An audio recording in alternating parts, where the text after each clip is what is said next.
अस्सलामुअलैकुम, आप देख रहे हैं ताज 92 न्यूज और मैं हूं आपकी मेजबान नाइला भट्टी। सबसे पहले शामिल करते हैं आज की अहम खबर। बांदी से हमारे नुमाइंदे अब्दुल रज़ाक रहमानी की रिपोर्ट शामिल करते हैं। सुन्नी राब्ता कौंसिल जिला मटियारी की तरफ मदाम सहाबा रज़ियल्लाह जुलूस बसिलसिला 22 जमादी सादी यौम वफ़ात सैयदना इमाम सदीक अकबर रज़ियल्लाह सांधान बाईपास से दरगाह मखदूम सरवर नूर रहमतुल्लाह तक निकाला गया।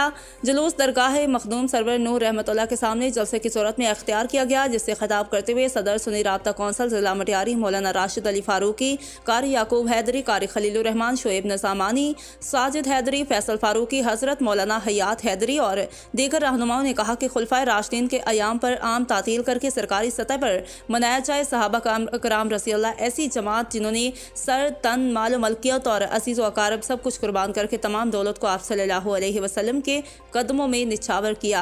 उन्हीं सहाबा कराम की जमात के लिए अल्लाह पाक ने कुरान मजीद के ज़रिए जिंदा जनती होने की बशारतें अता फरमाई, अपनी रजामंदी के सर्टिफिकेट अता फरमाए। सहाबा कराम की जमात को अपनी फ़ौज करार दिया, उनके लिए मतकी और रशद की सनद अता फरमाई और अहले बैत रसूलुल्लाह सल्लल्लाहु अलैहि वसल्लम का जिक्र कुरान मजीद में फरमाकर उनकी शान को अल्लाह ताला ने बुलंद फरमाया। आज दुनिया में तौहीन रिसालत और तौहीन सहाबा व अहले बैत की साजिशें हो रही हैं, जिनका हम डट कर मुकाबला करेंगे और तहफ़्फ़ुज़ नामूस रिसालत और तहफ़्फ़ुज़ नामूस सहाबा व अहले बैत के लिए अपनी जदोजहद जारी रखेंगे।